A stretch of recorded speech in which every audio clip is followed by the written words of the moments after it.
കുറേ നാളുകൂടി ഞാൻ വാങ്ങണമെന്ന് വിചാരിച്ച കാര്യമാണ്. ന്യൂ ഇയറിന് മേടിക്കണമെന്ന് വിചാരിച്ചതാണ്. പക്ഷേ ഇപ്പോഴാണ് ശരിക്കും പറഞ്ഞാൽ നടന്നത്. എപ്പോഴും ഓർഡർ ചെയ്യാനായിട്ട് ഫ്ലിപ്കാർട്ട് എടുത്ത് വെക്കും, എന്നാലും എൻ്റെ കണ്ണ് എപ്പോഴും ഡ്രസ്സിലോട്ട് പോകും. ഈ കാര്യം അങ്ങ് മറന്നു പോകും. അങ്ങനെ അവസാനം സാധനം എൻ്റെ കയ്യിൽ കിട്ടിയിട്ടുണ്ട്. ഒരു ബ്ലൂടൂത്ത് സ്പീക്കറാണ് കേട്ടോ. നല്ലൊരു ബ്രാൻഡിൻ്റെത് ഷോപ്പിൽ പോയി വാങ്ങിക്കണമെന്നാണ് കരുതിയത്.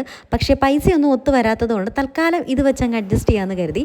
അങ്ങനെ കിട്ടിയ ഉടനെ ആക്രാന്തം മൂത്തിട്ട് ഞാനിതേ അതിൻ്റെ കവറൊക്കെ പൊട്ടിച്ച് ബ്ലൂടൂത്ത് കണക്ട് ചെയ്ത് പാട്ടിടാൻ വേണ്ടി പോവുകയാണ് കേട്ടോ.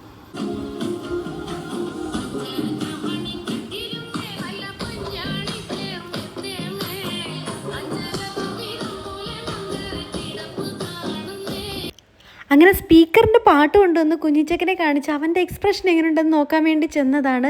അങ്ങനെ ആ കാര്യം സംഭവിച്ചിരിക്കുകയാണ്. എൻ്റെ മോൻ കമന്ന് വീണിരിക്കുകയാണ് കേട്ടോ. ആദ്യമായിട്ടാണ് ഹോസ്പിറ്റലിൽ വെച്ചൊരു തവണ വീണ്, പക്ഷേ അത് അവൻ എങ്ങനെ വീണെന്ന് എനിക്കറിയാൻ വയ്യ. അതിന് ശേഷം ഇതാദ്യമായിട്ടാണ് ഇങ്ങനെ കമന്ന് വീണ് കിടക്കുന്നത് കാണുന്നത്. അവനാണെങ്കിൽ പാട്ട് കേൾക്കുന്നത് ഇങ്ങനെ നോക്കുന്നുമുണ്ട്, എന്നാൽ അവൻ കമന്ന് വീണതിലും അവനിങ്ങനെ അത്ഭുതത്തോടെ കിടക്കുകയാണ് കേട്ടോ. അങ്ങനെ എനിക്ക് സന്തോഷമായി. എൻ്റെ കുഞ്ഞിച്ചക്കൻ കമന്ന് വീണു.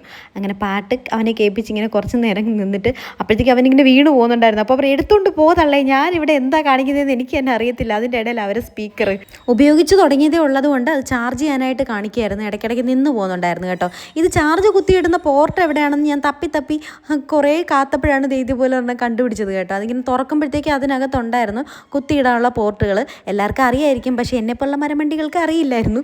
അങ്ങനെ ഞാനത് കണ്ടുപിടിച്ചു. ആദ്യം ഫോണിൻ്റെ ചാർജറൊന്നും എടുത്ത് കുത്തി നോക്കി, അത് നടക്കത്തില്ല. അതിൻ്റെ കൂടെ ചാർജറുണ്ട്, അത് തന്നെ എടുത്ത് കുത്തിയിടണം കേട്ടോ. അങ്ങനെ കുത്തിയിടാമെന്ന് വിചാരിച്ചു. ഇനി വിളക്ക് എത്തിക്കുമ്പോൾ പാട്ടിടാമെന്ന് കരുതി.